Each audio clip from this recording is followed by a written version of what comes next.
Yeah, so my dear students, welcome to this revision series. One of the part of this revision series is Ind AS 34 interim financial reporting. See, it's a very small standard. We just have to go through it, but it has been asked frequently in our examination. Hence, I'm putting some weightage on Ind AS 34. Okay, so these are the areas which we have to discuss.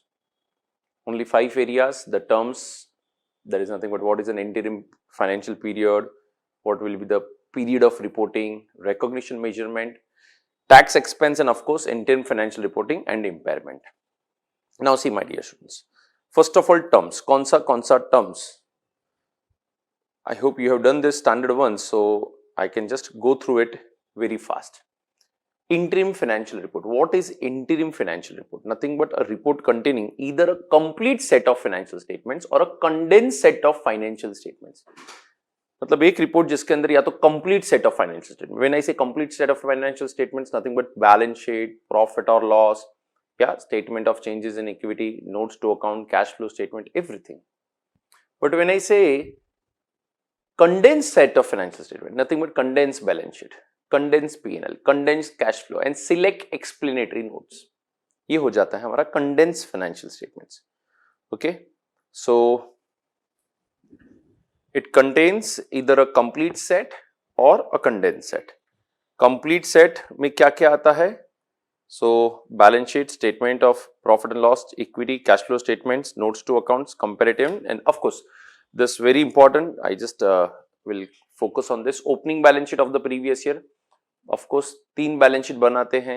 अगर कोई error हुआ है या तो retrospective application हुआ है या changes in accounting policies.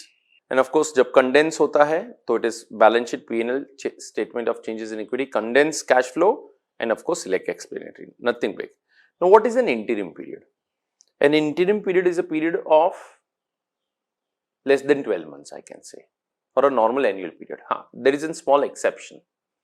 If an entity which is preparing its financial statements for the first time after it got incorporated, then uska jo period rahega, that will be less than 12 months or an annual period, then also it will not be referred as interim period. जैसे मेरा company ही आज चालू हुआ फरवरी में और मार्च में मैं financial statements बना रहा हूँ, तो ये जो 2 महीना है that is not to be referred as interim period, वो एनुअल पीरियड ही है. Yes, so interim financial reports, तो ये interim period is a financial report period shorter than a full financial year. A small exception भी होता था. Now what is the period of reporting? तो I can say seasonal business का और normal business का period of reporting seasonal business में थोड़ा ज्यादा हो जाता है. Say for example, I am preparing reports for a period which starts from 1st July 2020 to 30th September 2020. एक बेसिक क्वार्टर है बेटा ये. 1st July 2020 to 30th September, ये क्वार्टर के लिए मैं रिपोर्ट बना रहा हूं. तो बट ऑब्वियस बैलेंस शीट कौन सा बनाएंगे? ऑफ कोर्स सर 30th सितंबर 2020 का बैलेंस शीट. और उसका करस्पॉन्डिंग बैलेंस शीट कौन सा रहेगा? 31st March for comparative. If I am making profit and loss, then I have to make profit and loss of course from 1st July 2020 to 30th September 2020. फिर right from the beginning of the year till the reporting date, मतलब 1st अप्रैल 2020 से लेके 30th सितंबर 2022 का profit and loss till date. अगर मेरा seasonal business है तो 12 महीने का पीएनएल भी देना पड़ेगा. If I am into seasonal business, then 12 महीने का PNL, that is nothing but 1st October 2019 to 30th September 2020. If I am into, this is only for seasonal business. और इसका करस्पॉन्डिंग मतलब कहने से इधर 19 हो जाएगा, इधर भी 19 हो जाएगा और इधर 18-19 हो जाएगा. Corresponding, yeah.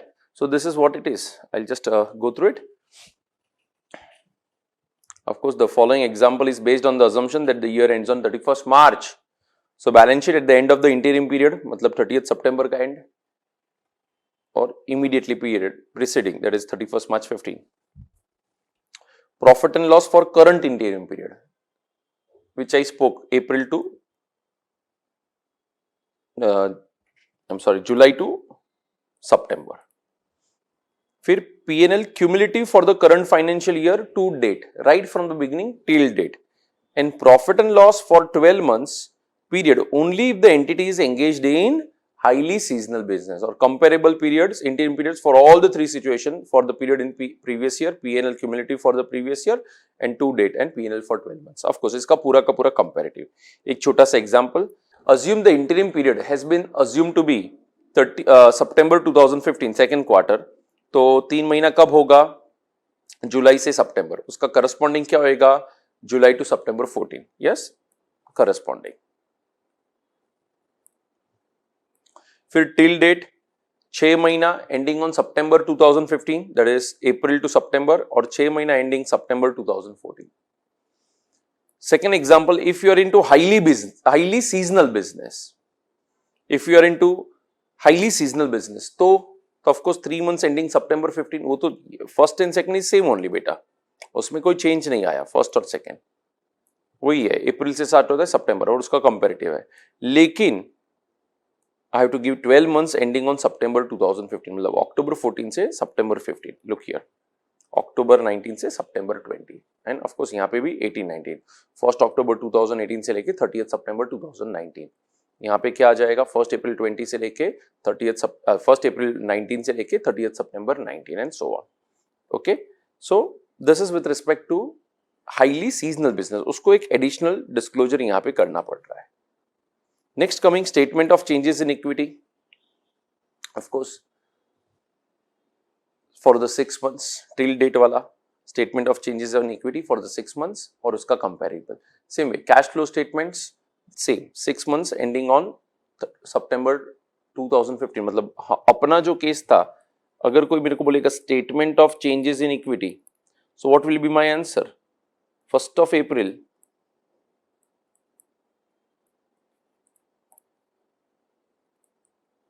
2020 to 30th September 2020, और उसका करस्पॉन्डिंग कैश फ्लो स्टेटमेंट कोई बोला same, 1st April to 30th सितंबर, टिल डेट वाला ही.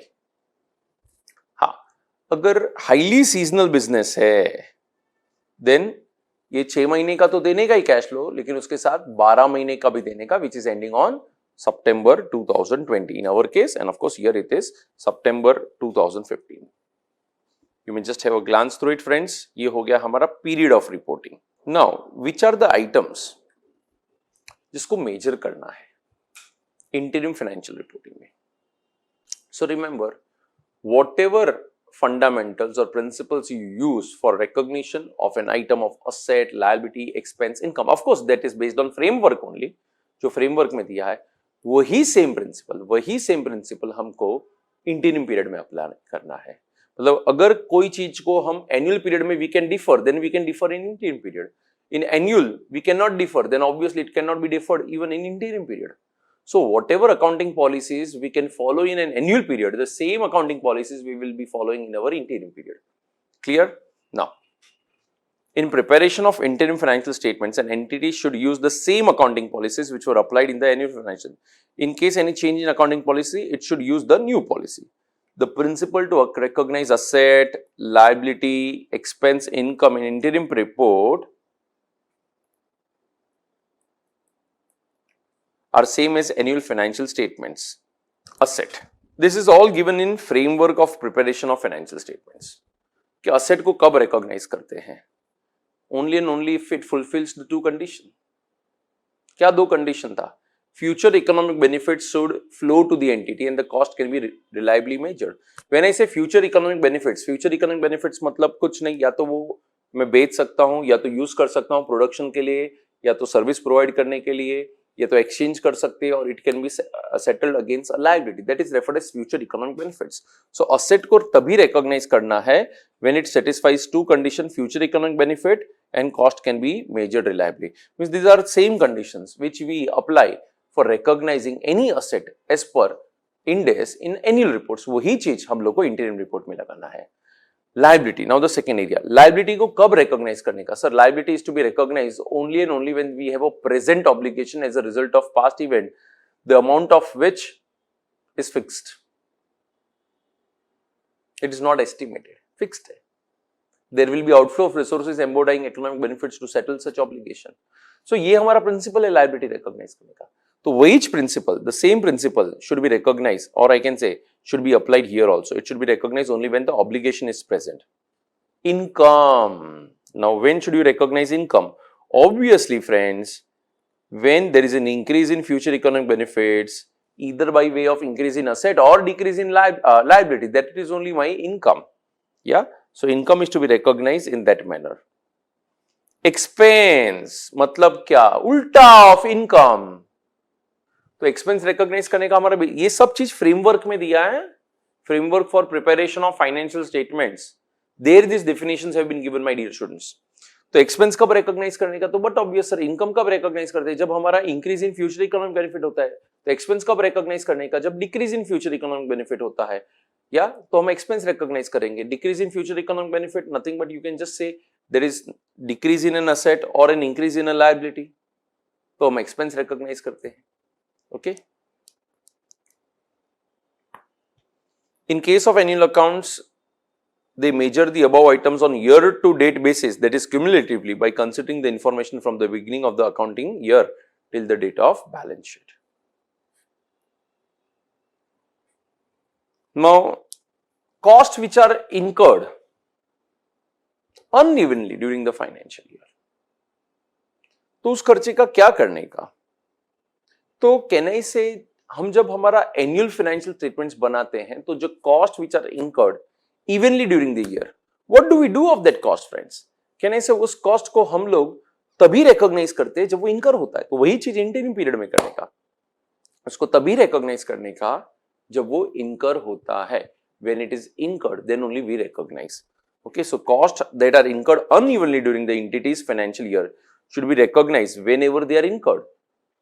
Deferring or anticipating cost are permitted only when deferring or anticipating such type of cost is appropriate at the end of financial year. मतलब जो चीज तुम financial year में कर सकते हो वही चीज इंटरिम पीरियड में करने का. You can not have different practices that for final year, annual year, I can defer an expense, and in interim I will not defer the expense. If it can be deferred in final, it can be deferred even in the interim. Now coming on to measurement of tax expense, the next area of our discussion. How should this tax expense be measured as? See now friends, what is happening is हमको तकलीफ किधर, तकलीफ in the sense not that problem, big problem it is, but interim period, कोई भी interim period. See, generally we always take a quarter to be an interim period, but that is not true. It can be any period. But a period which is less than a period of 12 months is therefore as an interim period. तो उस interim period का tax expense कैसे decide करने का? तो याद रखना, वो tax expense decide करने के लिए हमारा एक basic फंडा है कि सर हमारा total income पे कितना tax पड़ेगा. What would be the tax expense? Wherein I will also consider some tax credit available. Tax credit उसको भी कंसिडर करने का, like carry forward of loss and unabsorbed depreciation, these are tax credit. So I will find out what will be the effect of tax for the whole year. Of course, expected, estimated income. That amount of tax divided by the total estimated income into 100, that will be nothing but considered as estimated annual effective tax rate. तो बोलेगा sir समझो tax rate single ही है, then it is single. अगर हमको कहीं पे भी tax credit नहीं मिल रहा है तो सिंगल 30% रह जाएगा. But when slab basis of taxation रहता है कि भाई पहला 20,000 पे 10% लगेगा, then if you earn profit over and above 20,000 20% लगेगा, तो in that case obviously we have to go for finding out and average tax rate. We have to find out an average tax rate. So what is an estimated annual effective tax rate? The expected annual tax rate which reflects the estimate of annual earnings tax rate, tax credit and etc. तो हमने क्या consider कर लिया? annual earnings, of course estimate है. फिर tax credit. Interim period का income tax expense is accrued using the tax rate that would be applicable to expected total annual earnings, that is the estimated average annual earnings effective income tax rate applied to the pre-tax income of the interim period. Very simple. हम question का एक और दो example भी देखेंगे. Measuring interim income tax expense. Interim period income tax expense is accrued using tax rate that would be applicable to the expected total earnings, and that is estimated average annual effective income tax rate applied to pre-tax income of the interim period. An entity reporting quarterly expects to earn 10,000 pre-tax each quarter and operates in a jurisdiction with a tax rate of 20% for first 20,000 on annual earnings and 30% on additional earnings. Actual earnings match expectations. The following table shows the income tax expense. देखो, हमको income tax expense में 10,000 कमाने वाला हूं चारों quarter में. So 10,000 into 4. Can I say my total earning will be 40,000 बच्चा लोग? अब ये 40,000 पे टैक्स कितना पड़ने वाला है? So 20% on first 20,000.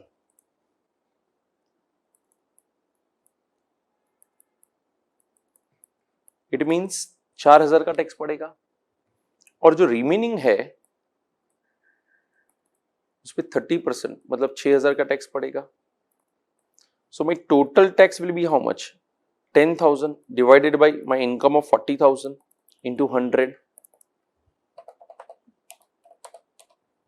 Can I say 25% will be my effective average annual tax rate? It is always based on estimated income. तो पहले क्वार्टर में जो भी अर्निंग्स होगा, whatever earnings I make in the first quarter will be adjusted at the rate of 25%. मतलब 10,000 का 25% या 25%, 25% and 25%. So this is nothing but my 2,500 every year. Total income for the full year 40,000. Total tax payable ये हुआ. Yes. So effective tax rate will be 25%. Therefore tax for each quarter is this much. Now second area. An entity reports quarterly, earns 15,000 pre-tax profit in the first quarter, but expects to incur loss of 5,000 in each of the remaining 3 quarters. Thus having zero income and operates in a jurisdiction in which the estimated average income tax rate is 20%. The following table shows the amount of income tax expense that is to be reported in each quarter. You can't say मेरा total income अगर zero हो जाएगा तो मैं कुछ नहीं करेगा. The standard says your rate find करने का stuff था. The rate is that way. You can't say, sir, at the end if I pay zero tax then I need not recognize any kind of tax expense for the quarter. No. ये पे discrete approach है. तो भाई क्या करेगा? मैं बोलेगा sir 20% तो मेरा टैक्स रेट है. कितना इनकम हुआ पहला क्वार्टर में? 15,000. तो 15,000 का 20% that will be the amount of tax I will recognize in quarter number 1. हाँ, then subsequently it is 5,000 negative. तो reverse मारो. Tax expense is negative. That is 20% of 5,000. 1,000. So of course 1,000. 15,000 का 20%, 3,000. So my tax expense first quarter 3,000. Second quarter negative. Effective tax rate in this case will be 20% only and will be applied to each quarter. ठीक है. A small example for practice I hope you can do. Quarterly estimates of annual income is 10 lakhs. Assume tax rate of 5 lakhs at 30% and balance income at 40%. The estimated quarterly income is this. Calculate the tax to be recognized in each quarter. Now see.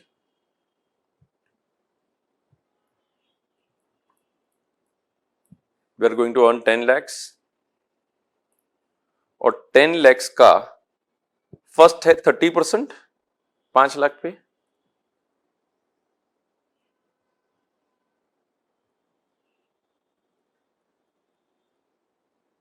1,50,000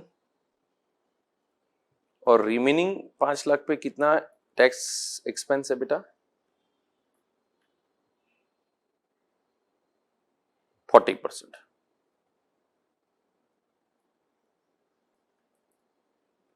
It's 5 lakhs, right? It's not 9 lakh.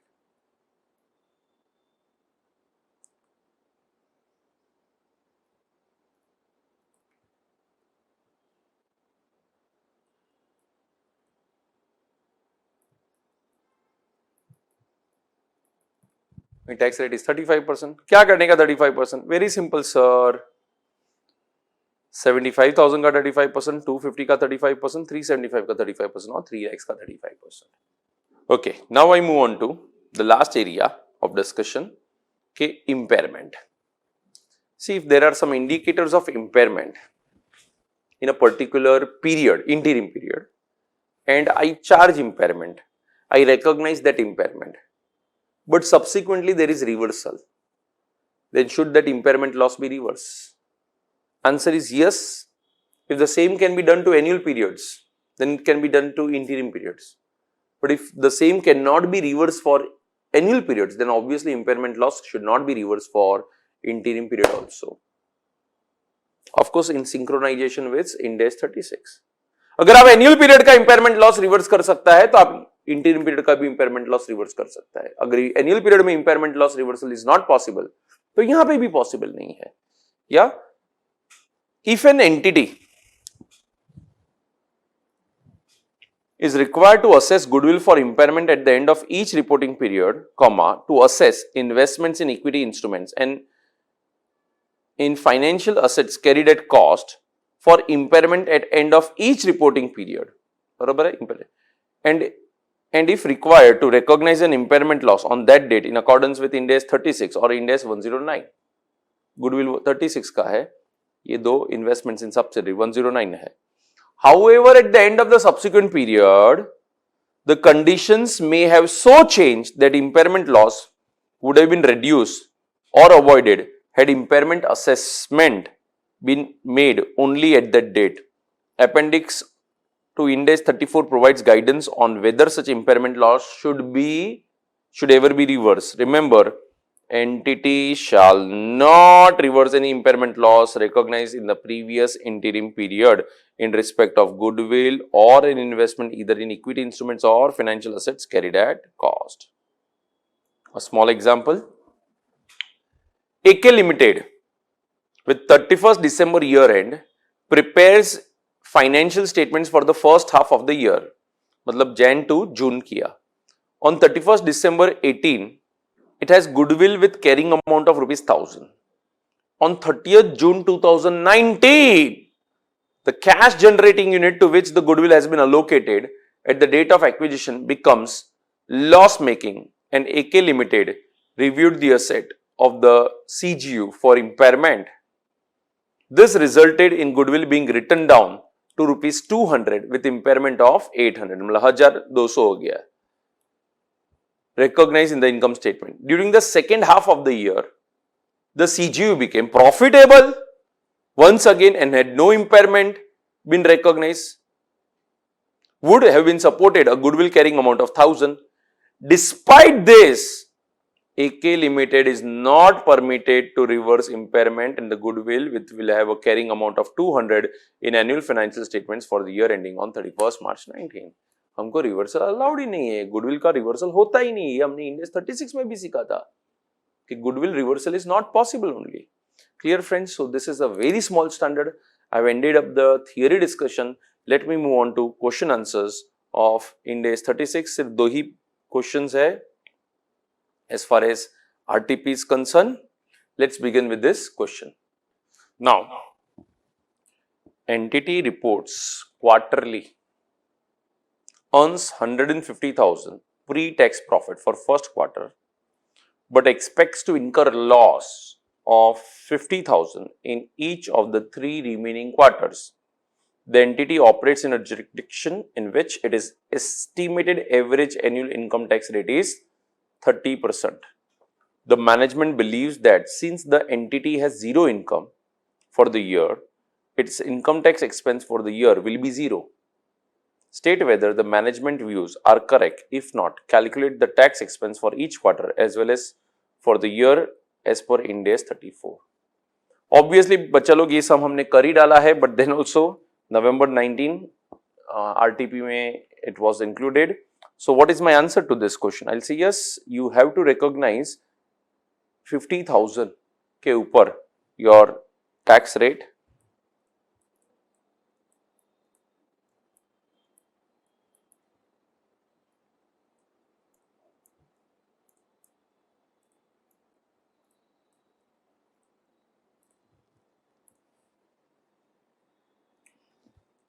Pre-tax profit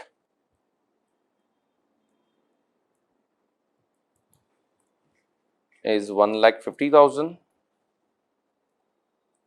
and obviously there's a reversal of 50,000.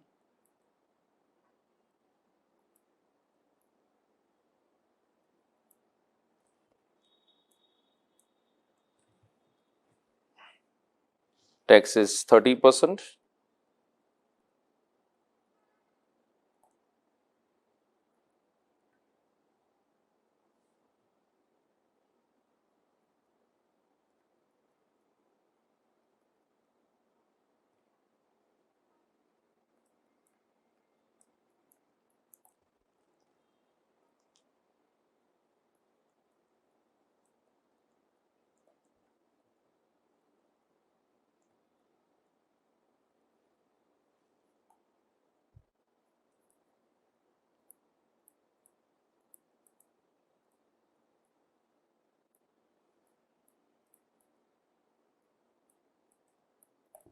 Done.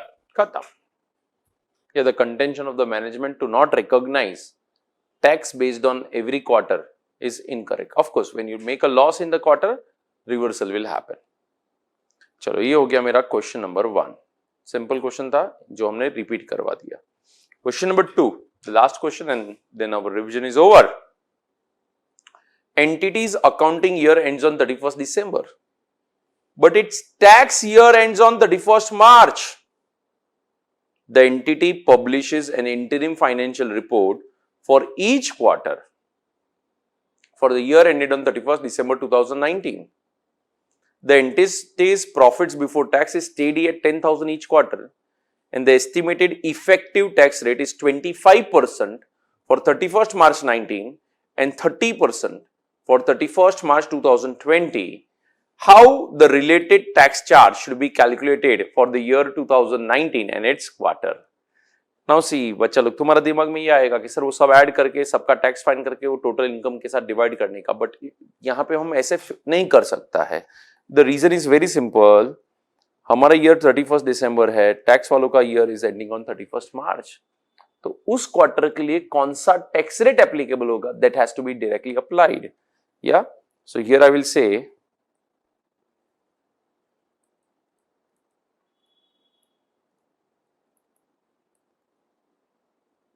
मेरा पहला quarter है 31st March 2009, second is 30th September 2009. When is my quarter? 2019, yes.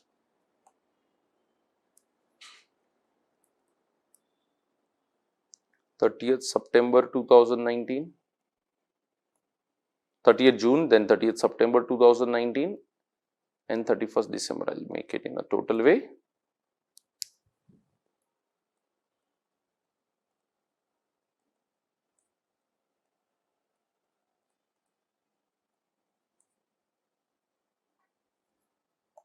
Hmm. 31st March. 31st March 19, 30th June 19, 30th September 19, 31st December 19 and total. There is nothing but हमारा जो भी total balance बैठेगा.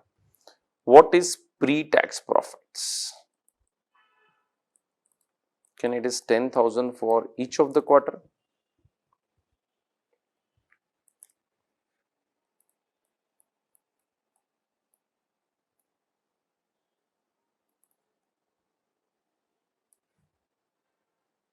Less tax. What will be the amount of tax? 31st March 19.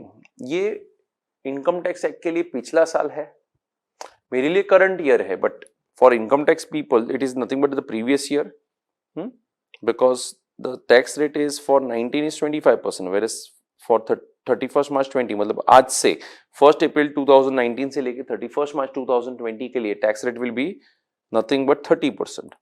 सो 2500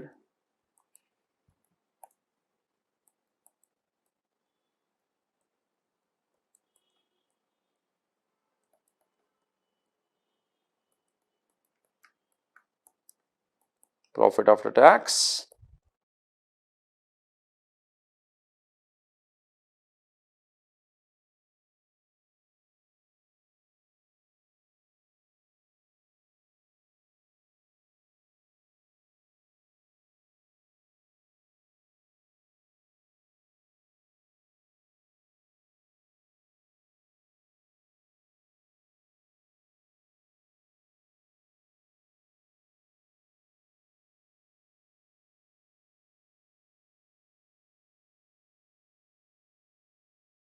मैं से 28.75% क्यों नहीं किया था, उसका रीजन है ये टैक्स पीरियड ही अलग हो गया है.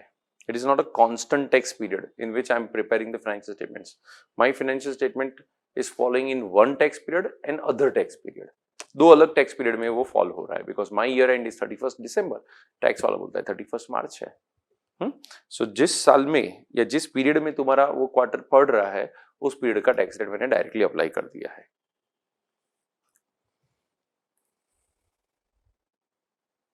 Yes, done. So how much amount will be charged? This will be the amount of tax expense that will be charged. So friends, only 2 questions. Let us move on to another standard. Thank you very much.